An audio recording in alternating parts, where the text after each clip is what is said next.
Exam 21 के platform पर आपका वेलकम है। इस सेशन में हम लोग उत्तर प्रदेश समीक्षा अधिकारी, सहायक समीक्षा अधिकारी एग्जाम 2023 एंड 24 यानी उत्तर प्रदेश RO ARO 2023 का जो एग्ज़ाम जो 11 फरवरी 2024 को होना सुनिश्चित है, उस एग्ज़ाम को ध्यान में रखते हुए हम लोग जो सामान्य हिंदी यानी हिंदी के टेस्ट सीरीज को प्रारंभ किए हैं उसको आगे बढ़ाते हैं। इस सेशन में हम लोग उत्तर प्रदेश लोक सेवा आयोग के द्वारा RO ARO का जो 2016 का एग्ज़ाम री एग्ज़ाम हुआ था और यह री एग्ज़ाम पुनः सितंबर 2020 में हुआ था। ओके, 2020 में यह एग्ज़ाम पुनः हुआ था। इस एग्ज़ाम के जो क्वेश्चंस पूछे गए थे उन क्वेश्चनों पर हम लोग डिस्कस करते हैं। ओके, तो यह नए क्वेश्चन है एग्ज़ाम के द्वारा, आयोग के द्वारा जो एग्ज़ाम लिया गया था। इसके बाद RO ARO का एग्ज़ाम बीच में नहीं हुआ था और RO ARO की जो वैकेंसी 2023 में आई है। तो इन प्रश्नों को देखने से एक आइडिया लग जाएगा कि किस तरह के प्रश्न पूछे जाएंगे। ओके, हालांकि अन्य प्रैक्टिस सेट पर भी हम लोग डिस्कस किए हैं, सारे क्वेश्चंस उसी पैटर्न पर हम लोग डिस्कस किए हैं जिस पैटर्न पर आयोग के द्वारा, उत्तर प्रदेश लोक सेवा आयोग के द्वारा RO ARO यानी समीक्षा अधिकारी, सहायक समीक्षा अधिकारी में प्रश्न पूछे जाते हैं। तो आइए हम लोग चलते हैं, आगे बढ़ते हैं।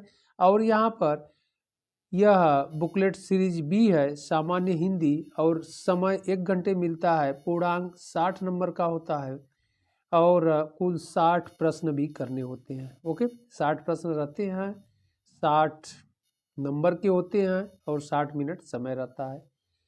और यहाँ पर इस बुकलेट जो क्वेश्चन बुकलेट नंबर यहाँ दिया गया है, यह आपके जो आंसर शीट मिलता है उस पर फिलअप करना होता है। जो नए स्टूडेंट हैं इस बात को ध्यान रखें, यह मिस ना हो। ये मिस होगा तो आपकी जो आंसर शीट है वो जांची नहीं जाएगी। हालांकि एग्ज़ाम के समय आपको जो आपके कक्ष निरीक्षक होते हैं वह आपको इस बात से अवगत कराते हैं, लेकिन फिर भी आप लोग इस बात को जानते रहिएगा। तो आइए हम लोग आगे बढ़ते हैं। इस एग्ज़ाम में 2020 में जो यह एग्ज़ाम हुआ था, इसमें जो RO ARO का 2016 का री एग्ज़ाम हुआ था, तो इन प्रश्नों पर हम लोग डिस्कस करते हैं और बहुत इंपॉर्टेंट क्वेश्चंस हैं। और यह इंस्ट्रक्शन है, आप इनको देख सकते हैं, सारे इंस्ट्रक्शन वही है। ओके, काले बॉल पॉइंट पेन का प्रयोग, इसके बाद प्रश्नों की संख्या 60, ये नंबर 3 पर है, 60 प्रश्न रहेंगे, 4 वैकल्पिक, सारे वही रहेंगे। रफ कार्य करने के लिए प्रश्न, रफ कार्य के लिए परीक्षण पुस्तिका के अंत में 2 पृष्ठ आपके प्लेन रहते हैं, सादे रहते हैं, उसका आप उपयोग कर सकते हैं। और यहाँ पर 6 नंबर पर दिया गया है अर्थदंड, 1/3 अंक काट लिया जाएगा अगर कोई क्वेश्चन गलत होता है, क्योंकि माइनस मार्किंग भी है इसलिए ध्यान रखना है। तो 1/1/3 नंबर आपसे काट लिया जाएगा दंड के रूप में, इसलिए बड़े सावधानी के साथ एग्जाम देना है। ओके, तो यह इंस्ट्रक्शन है, आप पढ़ सकते हैं। आइए हम लोग प्रारंभ करते हैं इस सेशन के प्रश्नों को। तो हम लोग प्रारंभ करते हैं इस सेशन का फर्स्ट क्वेश्चन। और यहाँ पर ध्यान रखना है कि यह रियल बुकलेट है आयोग के द्वारा जो एग्ज़ाम लिया गया था, और यहाँ पर आंसरों पर कुछ निशान लगे हुए हैं, तो जो गलत निशान होंगे उसको हम लोग फिर से लगाया जाएगा, क्योंकि यह स्टूडेंट के द्वारा वह निशान लगाए गए हैं, तो उस पर हम लोगों को विशेष ध्यान नहीं देना है। ओके, तो आइए प्रारंभ करते हैं। निम्नलिखित में से तत्सम शब्द हैं। ऑप्शन ए कह रहा है दही, ऑप्शन बी जीर्ण, ऑप्शन बी गयंत, ऑप्शन बी गाहक। तो तत्सम शब्द कह रहा है, तो तत्सम तद्भव शब्द हम लोग डिस्कस कर लिए हैं अच्छे से। तत्सम शब्द संस्कृत के शब्द होते हैं, यानी संस्कृत के मूल शब्द होते हैं, और जो तद्भव शब्द होते हैं संस्कृत के शब्दों से निश्रित, यानी उनका हिंदी रूप होता है तद्भव शब्द। ओके, तो यहाँ तत्सम शब्द कह रहा है तो मूल संस्कृत शब्द होना चाहिए, ऐसे दिमाग में आप कॉन्सेप्ट बैठा लीजिए। तो यहाँ ऑप्शन ए कह रहा है दही, दही हो नहीं सकता। ऑप्शन बी कह रहा है जीर्ण, यही जीर्ण सही है। ऑप्शन सी कह रहा है गयंद, यह भी नहीं होगा, यह हिंदी शब्द है यानी तद्भव शब्द है। इसके बाद डी कह रहा है गाहक, यह भी नहीं होगा। अगला प्रश्न है प्रश्न संख्या 2, अगहन का तत्सम रूप कौन सा है? ओके, ऑप्शन ए है अग्रहायण, ऑप्शन बी अगहन, ऑप्शन सी आग्रहण, ऑप्शन डी अग्रासन। इसका सही आंसर ए होगा, अग्रहायण होता है। ओके, बहुत इंपॉर्टेंट यह क्वेश्चन है।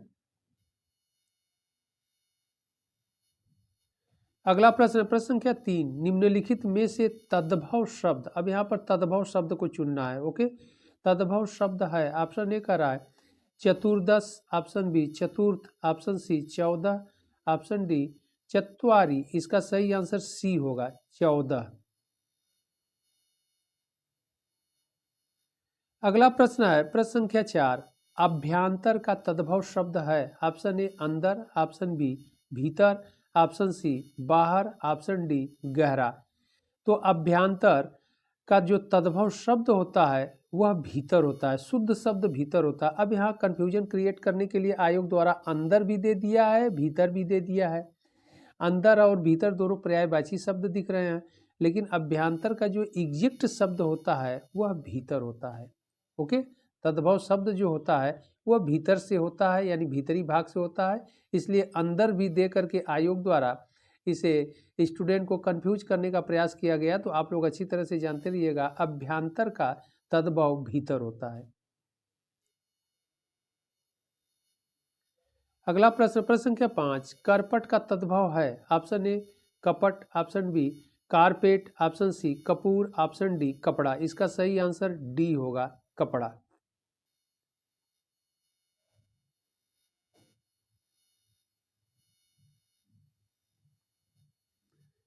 अगला प्रश्न प्रश्न संख्या 6, वह बहुत खाता है, इस वाक्य में बहुत शब्द किस प्रकार का विशेषण है?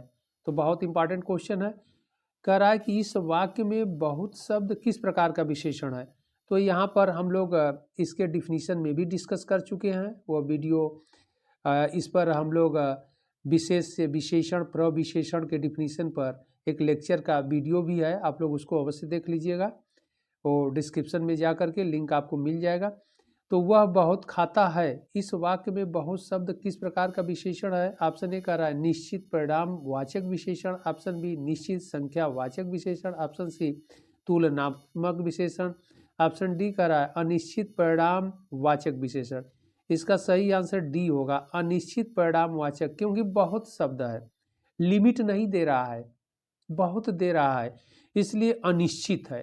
ओके, अगर परिणामवाचक तब होता है जब मात्रा दी रहती है, जैसे हाफ के जी, 1 kg, 2 kg, 5 kg, मतलब 1 किलो, 2 किलो, 10 किलो मात्रा दी रहती है, तब परिणामवाचक विशेषण होता है। यहाँ पर बहुत खाता है, बहुत खाता है तो वह काउंटेबल नहीं है, तो इसलिए अनिश्चित परिणामवाचक विशेषण होगा। ओके,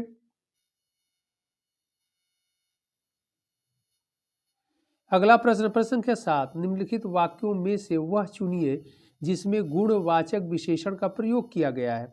ऑप्शन ए कह रहा है वह नटखट बालक संगीत नहीं सुन रहा है, ऑप्शन बी है वहाँ बहुत से पक्षी उड़ रहे हैं, ऑप्शन सी है मैंने 10 मन गेहूं खरीदा, ऑप्शन डी है ऐसे आदमी लाखों में एक होते हैं। ओके, तो यहाँ पर जो है कह रहा है कि गुणवाचक विशेषण जो वाक्य है जिसमें प्रयोग किया गया है, जिन वाक्यों में, उसी का चयन हम लोग करना है। तो इसमें जो ऑप्शन ए है वह नटखट, नटखट क्या है उसका गुण बता रहा है, तो नटखट बालक संगीत नहीं सुन रहा है, तो यही गुणवाचक विशेषण, इसी वाक्य में गुणवाचक विशेषण का प्रयोग किया गया है। ओके, अन्य किसी में हमें गुणवाचक विशेषण का प्रयोग दिखाई नहीं पड़ रहा है। वहाँ से पक्षी उड़ रहे हैं, ओके, एक्शन कार्य को दिखा रहा है, मैंने 10 मन गेहूं खरीदा, इसमें भी गुणवाचक विशेषण का प्रयोग नहीं किया गया है। ऐसे आदमी लाखों में एक होते हैं, इसमें भी गुणवाचक विशेषण का प्रयोग नहीं किया गया है, इसलिए इसका सही आंसर ए होगा।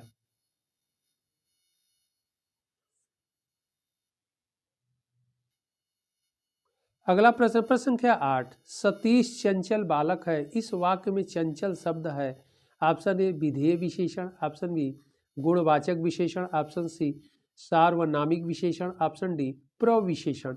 इसका सही आंसर डी होगा, गुणवाचक विशेषण, क्योंकि यहाँ कह रहा सतीश चंचल बालक है तो उसका गुण बताया जा रहा है। इस वाक्य में चंचल जो है उसका गुण बता रहा है। ओके, इसलिए सही आंसर बी होगा। अगला प्रश्न, प्रश्न संख्या 9, मानसिक विशेषण किस मूल शब्द से बना है? बहुत इंपॉर्टेंट क्वेश्चन है। मानसिक विशेषण किस मूल शब्द से बना है? ऑप्शन ए मान, ऑप्शन बी मानस, ऑप्शन सी मनस, ऑप्शन डी मनीष। इसका सही आंसर बी होगा, मानस से बना है। अगला प्रश्न, प्रश्न संख्या 10, चारित्रिक विशेषण शब्द का मूल शब्द कौन सा है? ऑप्शन ए चरित्र, ऑप्शन बी चित्रण, ऑप्शन सी चरित्रता, ऑप्शन डी चारुत्व। इसका सही आंसर ए होगा, चरित्र।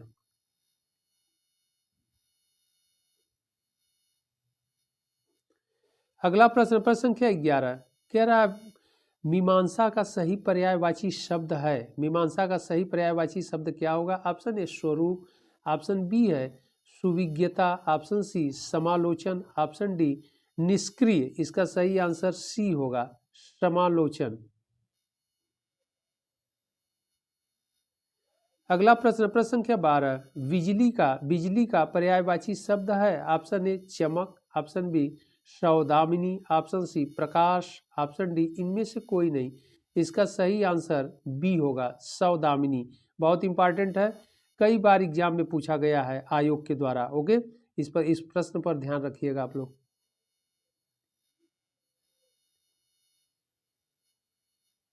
अगला प्रश्न, प्रश्न संख्या 13, निम्नलिखित में से कौन सा शब्द लक्ष्मी का पर्यायवाची नहीं है? अब यहाँ कह रहा है लक्ष्मी का पर्यायवाची नहीं है। Option A Rama, option B Indira, option C Kamala, option D Bharti.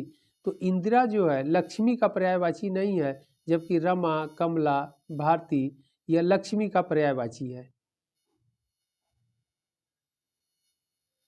अगला प्रश्न, प्रश्न संख्या 14, निम्नलिखित में से कौन सा शब्द कपड़ा का पर्यायवाची नहीं है? अब यहाँ पूछ रहा है कपड़ा का पर्यायवाची नहीं है। ऑप्शन ए है वस्त्र, वस्त्र तो है। ऑप्शन बी पट, पट भी है। वस्त्र भी है, पट भी है। ऑप्शन सी कह रहा है वसन, वसन भी है, लेकिन वासन नहीं होता है। यही वासन जो है कपड़ा का पर्यायवाची नहीं होता है। तो सही आंसर क्या हो जाएगा? डी, कह रहा है कौन नहीं है।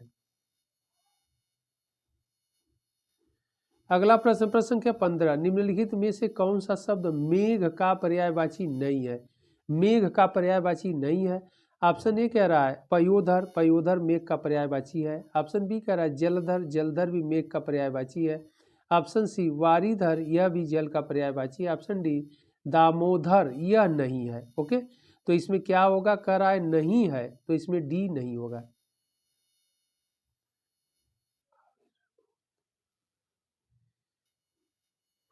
अगला प्रश्न, प्रश्न संख्या 16, प्रश्न कह रहा है आविर्भूत का सही विलोम शब्द है। तो आविर्भूत का सही विलोम शब्द क्या होता है? होगा ऑप्शन ए अनास्था, ऑप्शन बी अनेकता, ऑप्शन सी तिरोभूत, ऑप्शन डी अनाविष्टि। इसका सही आंसर सी होगा, तिरोभूत होता है। ओके, अगला प्रश्न, प्रश्न संख्या 17, क्षणिक का सही विलोम शब्द है। ऑप्शन ए अल्प, ऑप्शन बी शाश्वत, ऑप्शन सी क्षर, ऑप्शन डी विमुख। इसका सही आंसर बी होगा, शाश्वत होता है।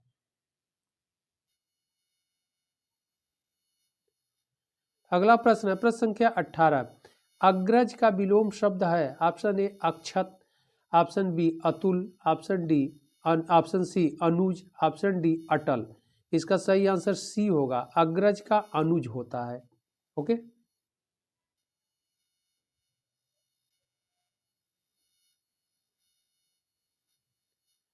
अगला प्रश्न, प्रश्न संख्या 19, निम्नलिखित में से विलोम शब्दों की दृष्टि से एक युग्म गलत है।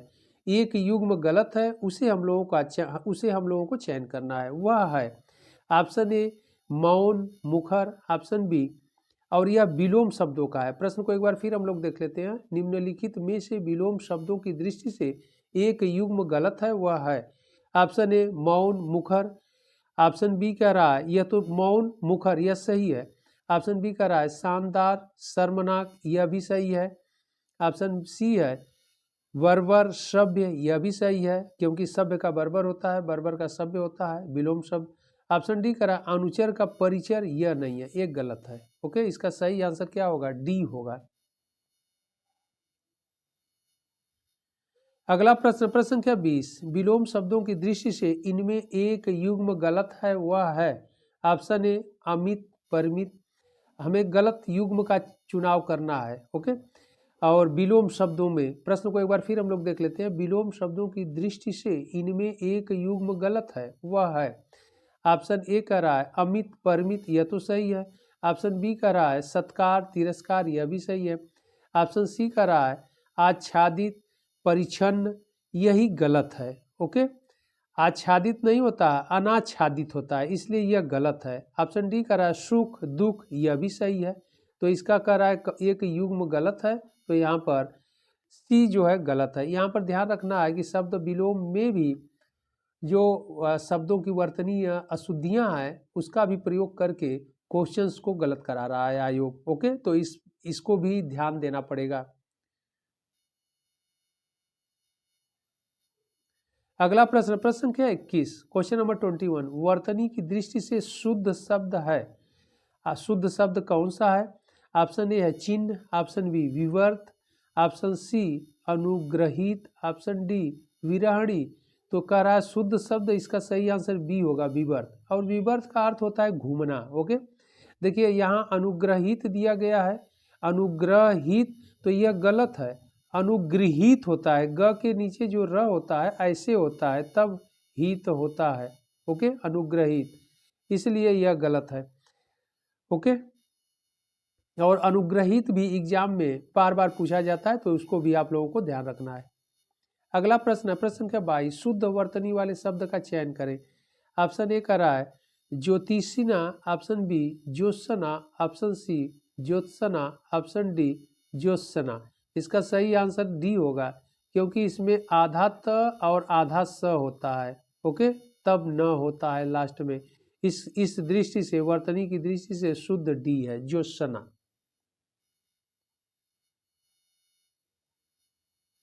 अगला प्रश्न, प्रश्न संख्या 23, वर्तनी की दृष्टि से कौन सा शब्द अशुद्ध है? अब देखिए कौन सा शब्द अशुद्ध है उसे हम लोगों को देखना है। ऑप्शन ए कह रहा है कोमलांगी, यह तो सही है। ऑप्शन बी कह रहा है सम्मिलित, यह भी सही है। ऑप्शन सी कह रहा है उत्कर्षता, यह गलत है, उत्कर्षता नहीं होता है। ऑप्शन डी कह रहा है अनुगृहित। अब देखिए ऊपर वाले क्वेश्चन में अनुग्रह ऐसे किया था, अब यहाँ पर शुद्ध शब्द लिखा है आयोग के द्वारा। इस शब्द का प्रयोग अधिक बार किया जाता है आयोग के द्वारा, ध्यान रखिएगा आप लोग। अनुगृहित, यह भी सही है। तो कह रहा है अशुद्ध क्या है, सी अशुद्ध है, यही जो है अशुद्ध है।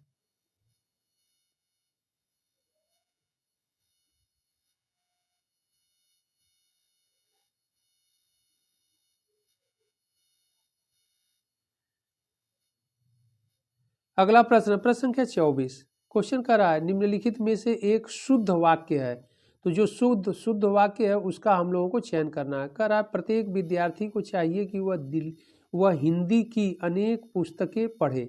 ओके, अब देखिए अनेक पुस्तकें पढ़े, तो यह सही है, यह जो वाक्य है यह सही है। आगे कर रहा है बी कर रहा है हर एक विद्यार्थी को चाहिए कि वह हिंदी की अनेक, तो हर एक शब्द नहीं होता, एक गलत है। बोलचाल की भाषा में प्रयोग कर दिया जाता है, लेकिन वर्तनी की दृष्टि से यह अशुद्ध है। हर एक नहीं, प्रत्येक शब्द होता है। ओके, ऑप्शन सी कर रहा है हर एक। अब यहाँ पर भी हर एक का प्रयोग किया गया है, तो यह भी गलत है। विद्यार्थी को चाहिए कि वह हिंदी की अनेकों, अब अनेकों भी गलत है। अनेक नहीं होता, अनेकों नहीं होता है, अनेक होता है। इसमें देखिए ऑप्शन ए में अनेक का प्रयोग किया है। अनेक खुद ही बहुवचन को रिप्रेजेंट करता है। ओके, ऑप्शन डी करा है हर एक, यहाँ पर भी हर एक का प्रयोग किया गया, इसलिए यह भी गलत है। हर एक विद्यार्थी को चाहिए कि वह, इस प्रकार इसमें सही क्या है, ए सही होगा।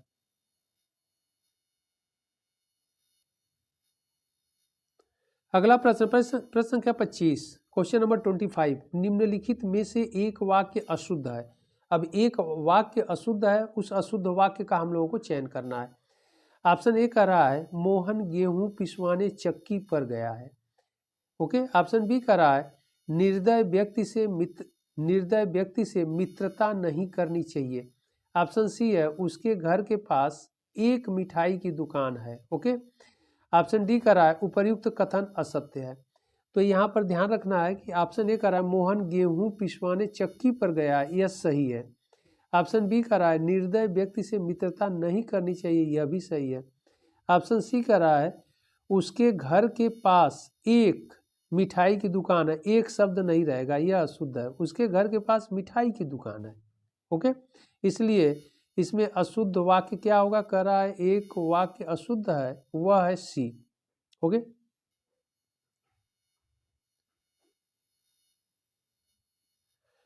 अगला प्रश्न है प्रश्न संख्या 26, जिसका कोई शत्रु नहीं जन्मा है, वाक्यांश के लिए एक शब्द है। ऑप्शन ए अजय, ऑप्शन बी शत्रुजयी, ऑप्शन सी अजात शत्रु, ऑप्शन डी शत्रुविहीन। इसका सही आंसर सी होगा, अजात शत्रु कहते हैं। और अजात शत्रु बहुत इंपॉर्टेंट यह शब्दावली है, बार बार एग्जाम में पूछा जाता है, ओके। उत्तर प्रदेश लोक सेवा के आयोग द्वारा अन्य एग्जाम में भी यह, जहाँ पर भी हिंदी से संबंधित क्वेश्चन पूछे जाते हैं या जिस भी एग्जाम में सामान्य हिंदी होती है, वहाँ सभी एग्जामों में हम देखते हैं अजात शत्रु शब्द बहुत इंपॉर्टेंट है, पूछा जाता है कि जिसका कोई शत्रु नहीं जन्मा हो उसे क्या कहते हैं, अजात शत्रु। अगला प्रश्न प्रश्न संख्या 27, खोज करने वाला इस वाक्यांश के लिए एक शब्द है। ऑप्शन ए है अन्वेषक, ऑप्शन बी अनुपम, ऑप्शन सी अन्विति, ऑप्शन डी निवेशक। इसका सही आंसर ए होगा, अन्वेषक, ओके। अगला प्रश्न है प्रश्न संख्या 28, जिसकी ग्रीवा सुंदर हो, वाक्यांश के लिए एक शब्द है। ऑप्शन ए पार्थिव, option C Sugriv, option C सुधीर, ऑप्शन डी सुनील। इसका सही आंसर बी होगा, सुग्रीव कहते हैं। यह भी वाक्यांश बहुत इंपॉर्टेंट है, जिसकी ग्रीवा सुंदर हो, ओके। अगला प्रश्न प्रश्न संख्या 29, जिसका अनुभव इंद्रियों द्वारा न हो सके, इस वाक्यांश के लिए एक शब्द है। ऑप्शन ए जितेंद्र, ऑप्शन बी है अतीन्द्रिय, ऑप्शन सी ऐन्द्रिक, ऑप्शन डी इनमें से कोई नहीं। इसका सही आंसर बी होगा, अतीन्द्रिय, ओके।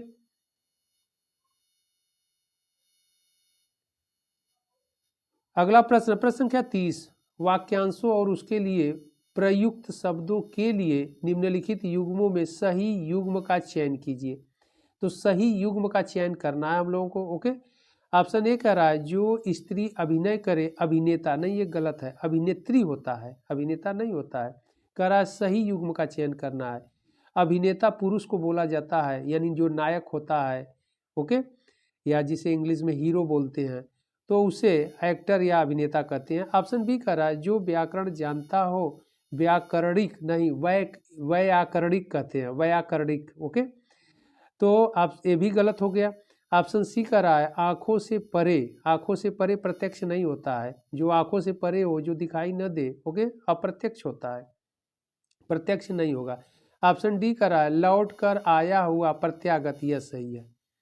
तो कह रहा है सही युग्म का चयन कीजिए, इसका सही आंसर डी होगा।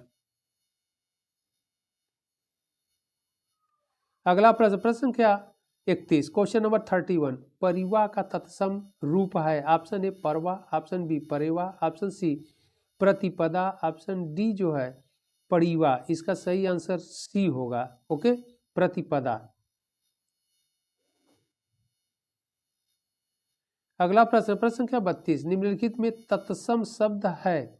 तत्सम शब्द क्या है? ऑप्शन ए उला, ऑप्शन बी उजला, ऑप्शन सी उल्लू, ऑप्शन डी ओष्ठ। तो तत्सम शब्द सही आंसर डी होगा, ओष्ठ जो है तत्सम शब्द है।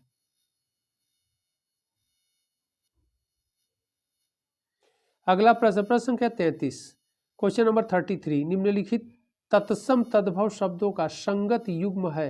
ऑप्शन ए है खरपट खोपड़ी, ऑप्शन ये कह रहा है कि संगत युग्म है, कौन सही है? तो खरपट खोपड़ी ये गलत है, ओके। ऑप्शन बी कह रहा है सत्तु सत्य, यह भी गलत है। ऑप्शन सी है पर्यंक पलंग, यह सही है। पर्यंक तत्सम शब्द है, तद्भव शब्द पलंग होता है, ओके। ऑप्शन डी कह रहा है घोटक घड़ा, यह गलत है, यह भी गलत है, क्योंकि घोटक घड़ा नहीं होता है, घोड़ा होता है, ओके, अश्व होता है। अगला प्रश्न प्रश्न संख्या 34, क्वेश्चन नंबर 34, निम्नलिखित में से एक तद्भव शब्द है। ऑप्शन ए आंसू, ऑप्शन बी एकत्र, एकत्र, ऑप्शन सी वानर, ऑप्शन डी उच्च। इसका सही आंसर ए होगा, क्योंकि हम लोग डिफिनीशन में डिस्कस किए थे कि जिस भी शब्द के ऊपर चंद्र बिंदु हो या चक्र बिंदु हो, उसे देखते ही आप लोग क्या करिए, वह तद्भव शब्द होता है। ओके, अपवाद के रूप में भी नहीं आपको मिलेगा तत्सम शब्द में। वह तत्सम शब्दों में बिंदी होती है, लेकिन यह अर्ध बिंदु नहीं होता है या चक्र बिंदु नहीं होता है। जिस भी शब्द पर अर्ध बिंदु या अर्ध चंद्र लगा हो, वह शब्द क्या होंगे, तद्भव शब्द होते हैं। ओके, अगला प्रश्न, प्रश्न संख्या 35। कपित्थ का तद्भव शब्द है, तो कपित्थ का तद्भव शब्द क्या होगा? ऑप्शन ए कपूर, ऑप्शन बी कैथा, ऑप्शन सी केला, ऑप्शन डी खजूर। इसका सही आंसर बी होगा, कैथा।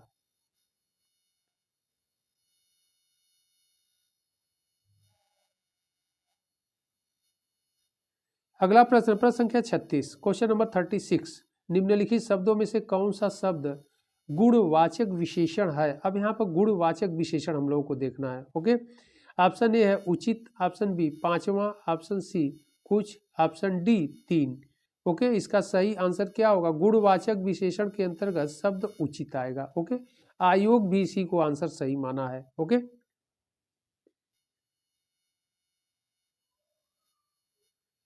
अगला प्रश्न है प्रश्न संख्या 37। निम्नलिखित में से कौन सा विशेषण संज्ञा से नहीं बना है? संज्ञा से नहीं बना है। ऑप्शन ए श्रीमान, ऑप्शन बी दानी, ऑप्शन सी सुंदर, ऑप्शन डी चमकीला। ओके, इसका सही आंसर सी होगा, सुंदर। सुंदर शब्द कह रहा है निम्नलिखित में से कौन सा विशेषण संज्ञा से नहीं बना है, तो सुंदर जो है संज्ञा से नहीं बना है, और आयोग भी इसी को आंसर सही माना है। ओके,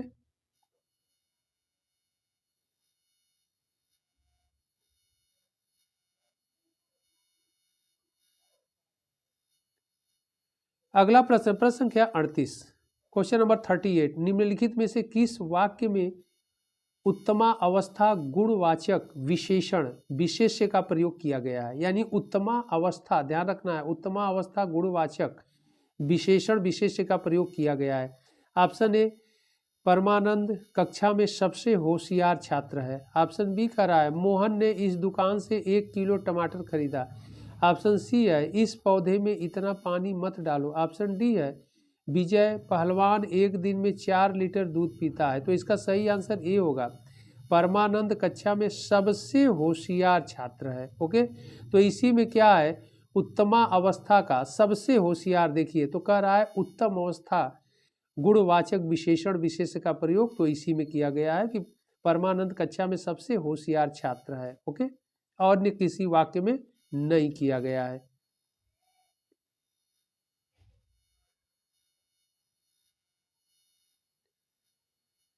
अगला प्रश्न, प्रश्न संख्या 39। सौर किस मूल शब्द से बना विशेषण है? सौर किस मूल शब्द से बना विशेषण? ऑप्शन ए सूर्य, ऑप्शन बी सूर्य, ऑप्शन सी सूर्य, ऑप्शन डी उपर्युक्त में से नहीं। ओके, उपर्युक्त में से किसी से नहीं। इसका सही आंसर सी होगा, सूर्य।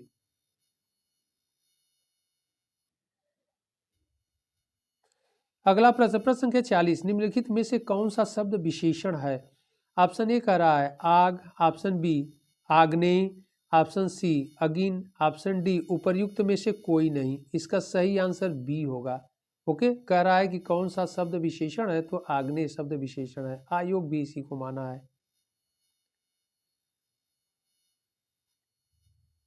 अगला प्रश्न, प्रश्न संख्या 41। आकाश का पर्यायवाची शब्द है। ऑप्शन ए है सहकार, ऑप्शन बी शून्य, ऑप्शन सी प्रभा, ऑप्शन डी मंडली। इसका सही आंसर क्या होगा? बी होगा, शून्य। आकाश का पर्यायवाची शब्द शून्य होता है। अगला प्रश्न, प्रश्न संख्या 42। सोना का पर्यायवाची शब्द है। ऑप्शन ए अर्क, ऑप्शन बी वर्क, ऑप्शन सी माणिक्य, ऑप्शन डी कनक। सही आंसर डी होगा, कनक। कनक मीन्स सोना होता है, तो सोना का पर्यायवाची कनक होगा। अगला प्रश्न है प्रश्न संख्या 43। उसके प्राण पखेरु उड़ गए। इस वाक्य में पखेरु शब्द किसका पर्यायवाची है? ऑप्शन ए पक्षी का, ऑप्शन बी जल्दी, ऑप्शन सी पखवाड़ा, ऑप्शन डी पखारना। इसका सही आंसर ए होगा, पक्षी का। अगला प्रश्न, प्रश्न संख्या 44, निम्नलिखित में से कौन सा शब्द चंद्रमा का पर्यायवाची नहीं है? अब कह रहा है चंद्रमा का पर्यायवाची नहीं है। ऑप्शन ए कह रहा है सुधांशु, यह तो है चंद्रमा का पर्यायवाची। ऑप्शन बी कह रहा है सुधाकर, यह भी चंद्रमा का पर्यायवाची है। ऑप्शन सी कह रहा है सुधाधर, यह भी है। ऑप्शन डी कह रहा है सलिल, यह नहीं है। ओके, यह सलिल जो है चंद्रमा का पर्यायवाची नहीं है। अगला प्रश्न है प्रश्न संख्या 45, निम्नलिखित शब्दों में से एक शब्द माता का पर्यायवाची नहीं है। कह रहा है माता का पर्यायवाची नहीं है, वर्ष है। ऑप्शन ए अम्ब, ऑप्शन बी अम्बु, ऑप्शन सी अम्बा, ऑप्शन डी जननी। तो इसका सही आंसर क्या होगा? बी होगा, अम्बु नहीं है। कह रहा है माता का पर्यायवाची नहीं है तो अम्बु नहीं है। अब अम्बु जल का पर्यायवाची है। ओके, जबकि अम्ब, अम्बा, जननी ये माता का पर्यायवाची है। अगला प्रश्न, प्रश्न संख्या 46, क्वेश्चन नंबर 46, कह रहा है भौतिक का विलोम शब्द है। ऑप्शन ए आध्यात्मिक, ऑप्शन बी दार्शनिक, ऑप्शन सी सांस्कृतिक, ऑप्शन डी राजनीतिक। इसका सही आंसर ए होगा, आध्यात्मिक। अगला प्रश्न, प्रश्न संख्या 47, प्राची शब्द का विपरीतार्थक है। ऑप्शन ए विपरीतार्थक का मतलब विलोम शब्द। ओके, ऑप्शन ए उदीची, ऑप्शन बी प्रतीची, ऑप्शन सी नवीन, ऑप्शन डी समीची। इसका सही आंसर बी होगा, प्रतीची।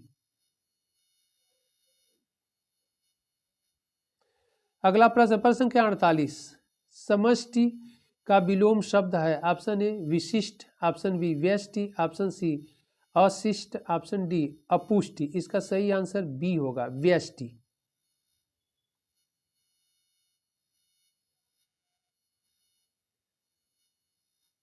अगला प्रश्न, प्रश्न संख्या 49, निम्नलिखित में से विलोम शब्दों की दृष्टि से एक युग्म गलत है। वह है ऑप्शन ए विधि निषेध, ऑप्शन बी आह्वान विसर्जन, ऑप्शन सी आग्रह विग्रह, ऑप्शन डी अमीय हलाहल। तो कह रहा है कि गलत है, तो गलत इसमें सी है, आग्रह विग्रह, ये गलत। जबकि देखिए कह रहा है कि विलोम शब्दों की दृष्टि से एक युग्म गलत है। ऑप्शन ए कह रहा है विधि, विधि का निषेध होता है, यह सही है। ऑप्शन बी है आवाहन का विसर्जन होता है, यह भी सही है। ऑप्शन डी कह रहा है अमी हलाहल, यह भी सही है। आग्रह विग्रह यह गलत है। ओके,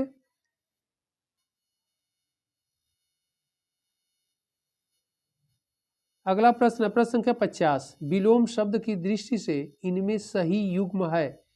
इनमें कौन सा सही युग्म है?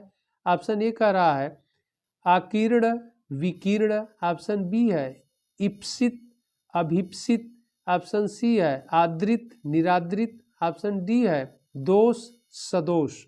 ओके, तो कह रहा है कि सही युग्म है, तो इसका सही आंसर सी होगा, आदृत का निरादृत होता है। ओके,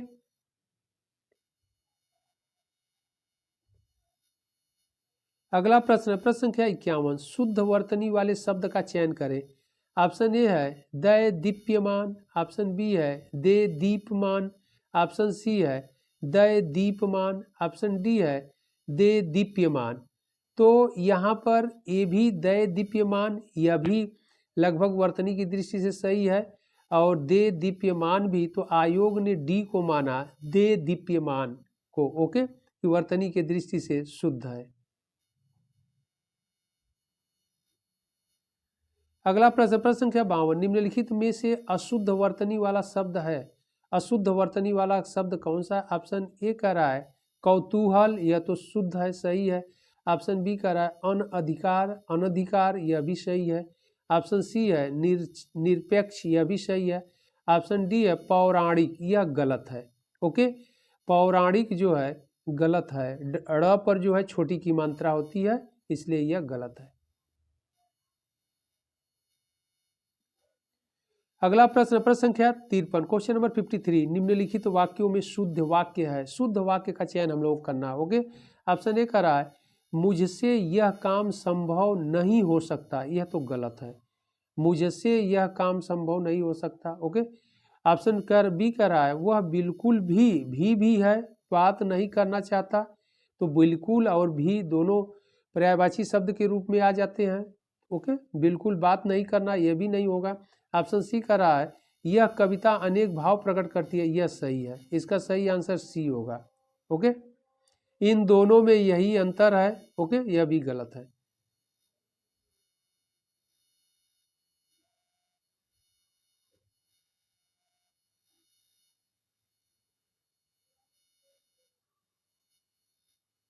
अगला प्रश्न, प्रश्न संख्या 54, निम्नलिखित में से एक वाक्य शुद्ध है, वह है कौन सा वाक्य शुद्ध है, उसे हम लोगों को देखना है।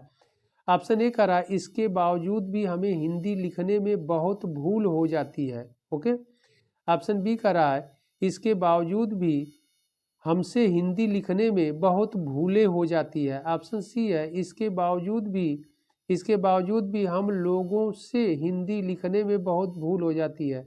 ऑप्शन डी कह रहा है इसके बावजूद हम लोगों से हिंदी लिखने में बहुत भूलें हो जाती है। इसका सही आंसर क्या होगा? डी, यही शुद्ध शब्द है कि इसके बावजूद हम, अब देखिए इसके बावजूद हम लोगों से, ओके, और यहाँ पर ऑप्शन ए में कर रहा है भी दे दिया है, इसलिए यह गलत है, हम होना चाहिए। और हम लोगों से हिंदी लिखने में बहुत भूलें हो जाती है, यही सही वाक्य है। ओके,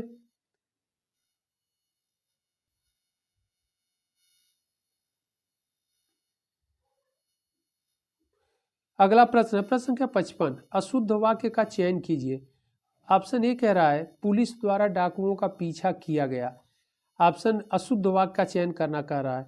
ऑप्शन बी कह रहा है देश की वर्तमान मौजूदा हालत ठीक नहीं है। ऑप्शन सी है मैं पुस्तकालय में नित्य समय पर पहुंचता हूं। ऑप्शन डी है तुम चिंता न करो मैं कोई न कोई रास्ता निकालूंगा। ओके, तो ऑप्शन ए कह रहा है कि पुलिस द्वारा डाकुओं का पीछा किया गया, यह सही है। ऑप्शन बी कह रहा है देश की वर्तमान मौजूदा, अब देखिए वर्तमान भी दे दिया मौजूदा भी दे दिया, तो इसलिए यह वाक्य गलत है। किसी एक का प्रयोग, यानी देश की मौजूदा हालत ठीक नहीं है, यह होना चाहिए, वर्तमान नहीं। ओके, तो अशुद्ध कर रहा है, अशुद्ध वाक्य का चयन, यही बी अशुद्ध है। ऑप्शन सी कर रहा है मैं पुस्तकालय में नित्य समय पर पहुंचता हूँ, यह भी सही है। तुम, ऑप्शन डी कर रहा है तुम चिंता न करो मैं कोई न कोई रास्ता निकालूंगा, यह भी सही है। अगला प्रश्न, प्रश्न संख्या 56, परंपरा से चली आ रही बात के लिए प्रयुक्त होने वाला शब्द है। ऑप्शन ए है प्रतिश्रुति, ऑप्शन बी व्याजस्तुति, ऑप्शन सी कह रहा है अनुलोम, ऑप्शन डी अनुश्रुति। इसका सही आंसर डी होगा। परंपरा से जो चली आ रही है बात, उसके लिए जो शब्द प्रयोग किया जाता है अनुश्रुति। अगला प्रश्न, प्रश्न संख्या 57, जिसके पास कुछ न हो वाक्यांश के लिए एक शब्द है। ऑप्शन ए है अक्षम, ऑप्शन बी अकिंचन, ऑप्शन सी अज्ञ, ऑप्शन डी असमर्थ। इसका सही आंसर क्या होगा? बी होगा अकिंचन, जिसके पास कुछ न हो। अकिंचन शब्द से का अर्थ होता है गरीब। ओके, तो उसे अकिंचन कहते हैं। अगला प्रश्न, प्रश्न संख्या 58, स्वेद से उत्पन्न होने वाला वाक्यांश के लिए एक शब्द है। ऑप्शन ए स्वेदज, ऑप्शन बी अंडज, ऑप्शन सी पिंडज, ऑप्शन डी उभयज। इसका सही आंसर ए होगा, स्वेदज कहते हैं।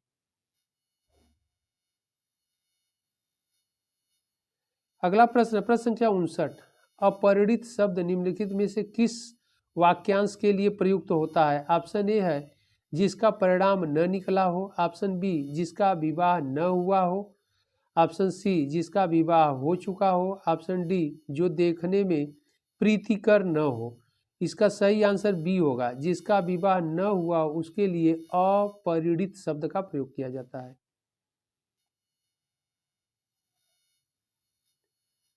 अगला प्रश्न है प्रश्न संख्या 60, निम्नलिखित में से किस वाक्यांश के लिए एक शब्द दुर्निवार प्रयुक्त होता है? ऑप्शन ए जिसे दूर करना कठिन हो, ऑप्शन बी कह रहा है जिस पर वार करना कठिन हो, ऑप्शन सी है जिसे देख पाना कठिन हो, ऑप्शन डी कह रहा है जिसे जीत पाना कठिन हो।